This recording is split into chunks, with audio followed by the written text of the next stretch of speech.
Welcome back to another YouTube video. So today, I'm in my shed today. Unfortunately, I'm not out on the bank, but I do have a match later today. I have got to set up a rig. I've got a margin rig, a spare one that I needed to set up. I've already got other rigs ready to go for later, but I've got a spare one that I needed to do. So that's ready for next time when I start fishing in the margin. Now, you could be making up any rig. So today's video is for those that have probably never set up rigs before, not quite sure how to do it. It doesn't really matter what the rig is. I'm just going to show you those really simple little techniques, the tools you need to set up your own rig. Okay, so let's get to it and show you how to set up your own margin rig.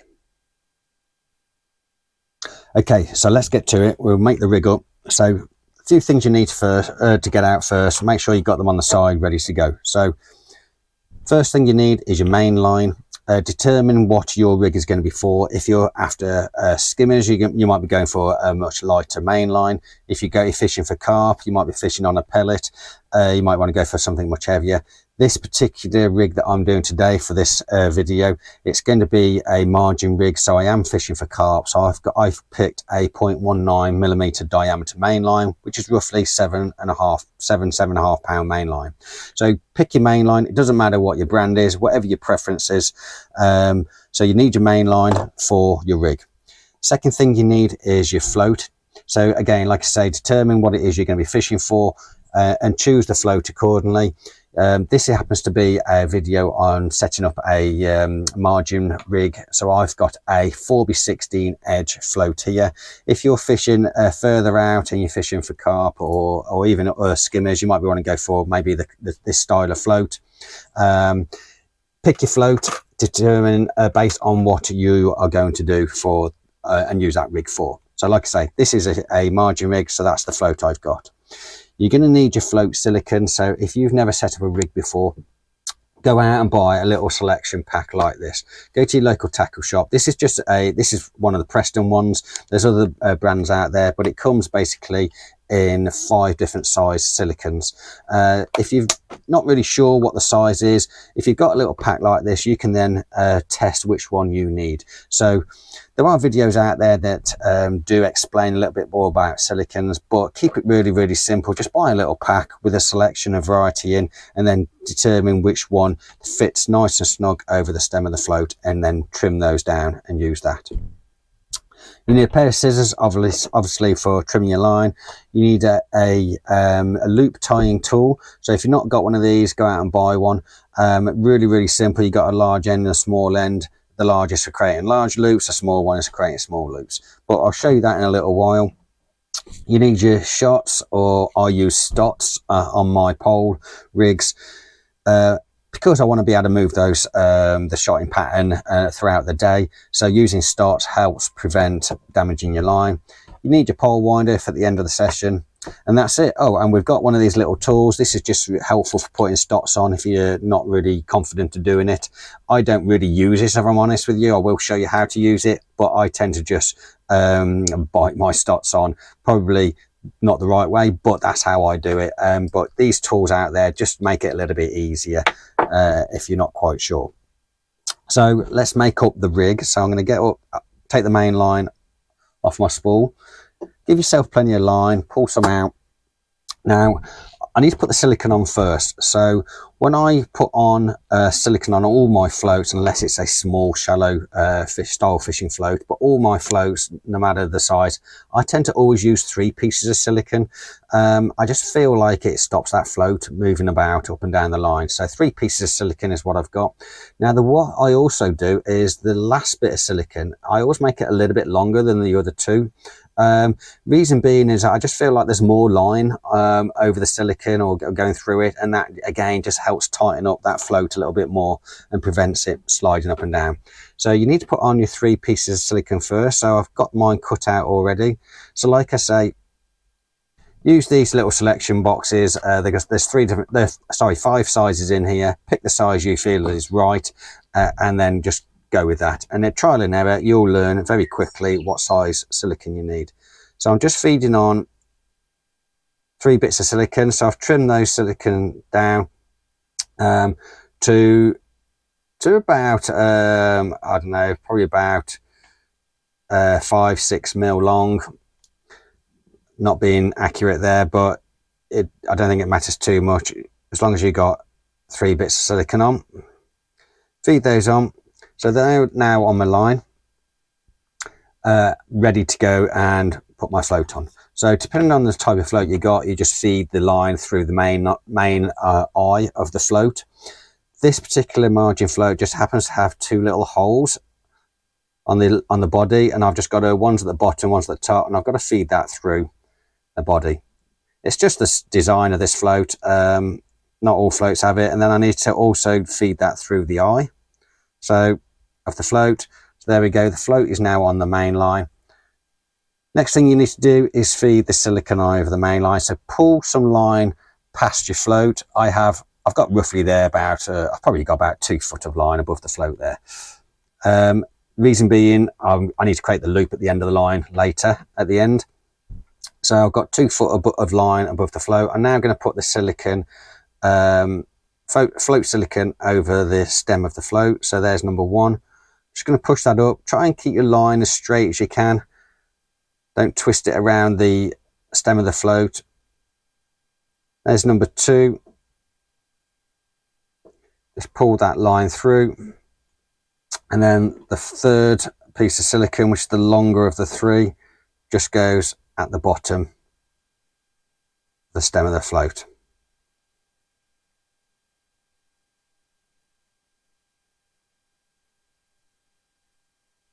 There we go. So I've pushed that on. I've now got my float. Just going to pull that line tight. As I say, just double check, make sure your line isn't twisted around the stem. Try and keep it nice and straight all the way through. And there, so we have the float now on the main line. Next thing to do is just pull out plenty of line off the spool of your line. Because I'm going to be fishing a margin, I'm not going to fish above 4 foot. I mean, I'll probably be fishing around anything between 2 and 3 foot in the margin. So I'm now going to give myself 4 foot of line.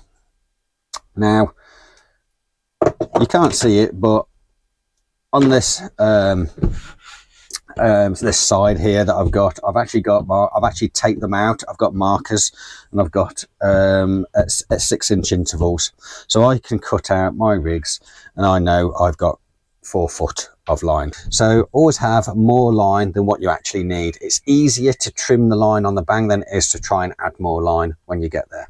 So I've now got, like I say, I've got my main line, I've got my float on the main line, and between my float and what I'm now going to do is create my loop for my hook length. I've got around 4 foot of length, and then I will just trim down based on once I plumb my depth when I get to the bank. So we now need to create the loop. So like I say, if you haven't got one of these loop tires, go out and buy one.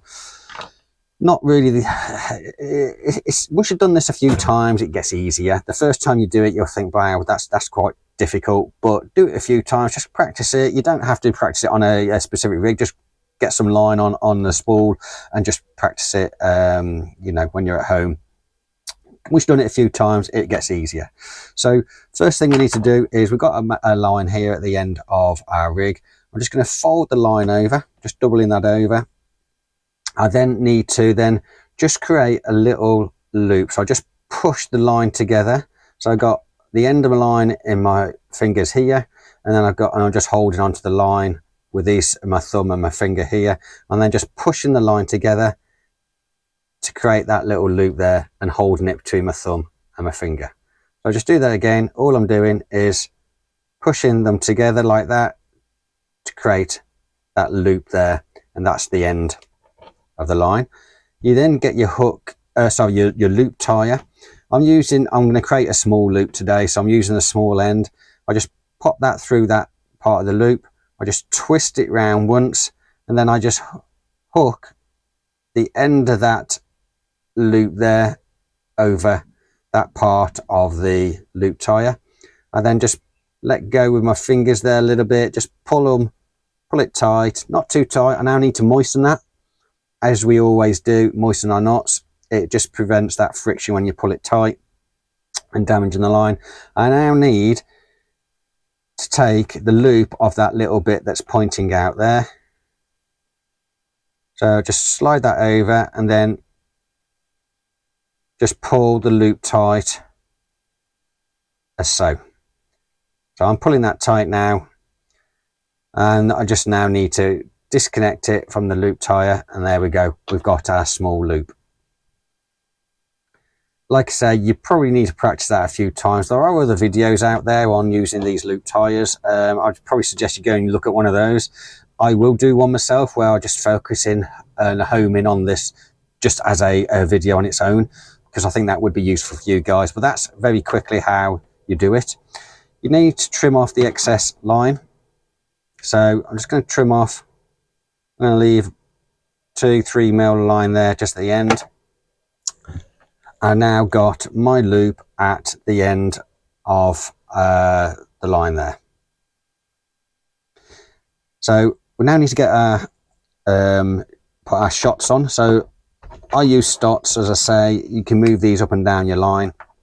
Now, one thing that's really useful that you might want to have, I'm just going to show you on my phone here. I've downloaded a float size conversion chart. Now, it gives me the different shots that I need for wagglers, but also for pole floats.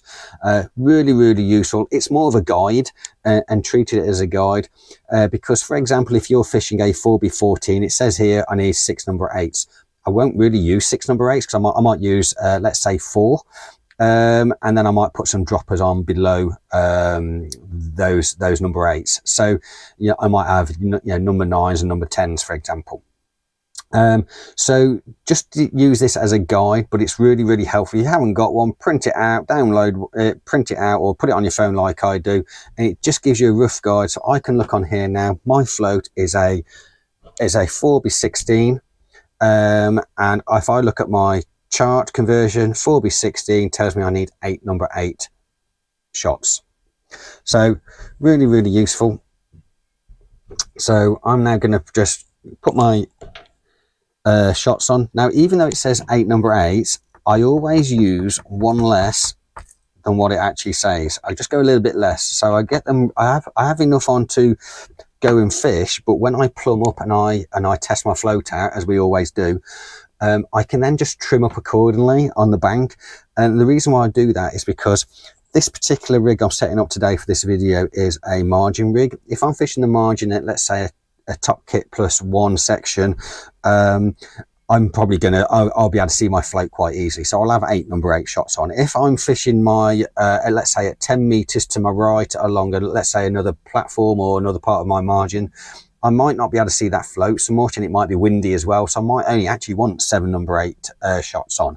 So that's the reason why I just go a little bit less. Is so once I get to my peg, depending on the weather conditions, depending on where I'm going to fish, I will then determine if I need that extra shot on or not. So put your shot on. So I'm going to put the stot over the line. So it can be a bit tricky putting these on. Not going to lie, but you can use these little tools, like I say. You put it over the line and then just pinch it, not too tight, just pinch, close it, close the stot up over the line. Try and have your stots as where you close them up, sort of all in line with each other, if that makes sense. So I'm just going to do that. Now, there is another quick and easy way, is that's to use your teeth, which is how I do it. I don't really use these tools. They are helpful, but I sometimes just find them a bit too tricky, and just literally putting the shot between my teeth and closing it up is so much quicker, especially when you're on the bank. But find your way of doing it. We all been fishing for a long time. We all know how to put shots on line. So I'm going to put my 7 number 8s on very quickly.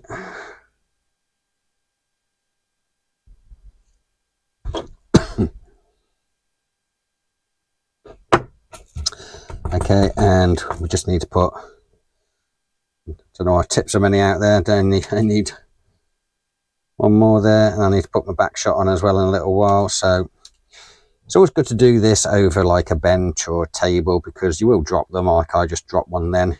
When you do it on the bank and you drop them, you're not going to find it again. So there we go. So I've got 1, 2, 3, 4, 5, 6, 7 number 8 starts on there. Now I am going to just line these starts to the position where I feel like I will use them on the day. So because this is a margin rig, I will probably fish a bulk shot down just above the hook length. So I'm just going to move all those up to where they need to be. So there we go. So I've got a bulk shot there, and again I'll probably adjust them on the bank accordingly. If you're obviously fishing further out, you might have your, a little bulk further up and a couple of droppers. So again, just put them in a position where you feel like you will use them, and then you adjust them on the day. So I've got my 7. I haven't got 7. I've got 6 there. Can't count. So let's get one more on. There we go. So 3, 6, 7 there we go, that's better. So I've got my 7 number 8s on. As we know from the conversion chart, I'm going to need 8, but I will put that final one on as we get to the bank. Next thing you need to do is come back to the float and put on a back shot. So get another number 8 starts. I'm going to put this just roughly 6 inches. Again, I'll adjust this on the bank, but I'm going to put it roughly 6 inches, 5, 6 inches above the float. There we go. So I've got my back shot on. And then the final thing we need to do is create that loop at the end of the rig that is going to connect to your plastic connector or the Dacron. So I have done another video on this before, how I tie my loops. But I always create 2 loops, one smaller one and one large one. And then I trim the smaller one, which is how I easily remove my loop from my Dacron connector. If you're just using a plastic connector, you're just going to create a normal single loop so you can slide it on. So I'm just going to go very quickly. Like I say, this isn't a video on how to tie the loop either, but I always tie a smaller one. So I've got my small loop there. Just going to pull that tight. Just going to quickly moisten that first before we pull it tight. So we always moisten our knots. Helps to reduce that friction when you pull it tight and damaging your line. And now I'm just going to create a bigger of the 2 loops, which is going to be the main loop that goes over my Dacron connector. I'm going to pull that again, pull that tight, moisten it before the final pull on the line. There we go. So just check that, make sure it's all tight. It is. I then just need to trim my main line, or the excess of that main line. Then I just need to trim that smaller loop at the top. And now I've got my loop that goes over the Dacron connector. So we've got a main line, we've got our back shot there, got a main float with our 3 pieces of silicone on, all the way down to our shots that we put on, and then we've got our final loop, hook length loop at the end. So as I say, this is a margin rig, so I've got 0.19 mil diameter main line with my margin rig on, and I've just got my shot on, and then I've got the loop at the end. Final thing to do is put it onto the pole winder. And now we are ready to go. Next time we go fishing, we now have a rig to fish in the margin, because that's what this is. You might be tying a rig for something else, but I've now got this rig ready to go. I know I've got 4 foot of line. I know I'm not going to fish 4 foot, but I've got plenty of line on this rig, and I can then trim it down, plumb up, trim it down accordingly. So there we have it. One rig ready to go. So if you guys learned something from this video, please do leave a comment in the video. If you haven't yet, please subscribe, give the video a like, and also hit the notification button so you get reminded next time I upload a video. So like I say, please do leave a comment. If you guys have enjoyed this video, let me know what you've liked about it. Let me know if you want me to do something different next time. Until then, enjoy your fishing, tight lines, and I'll see you on the next video.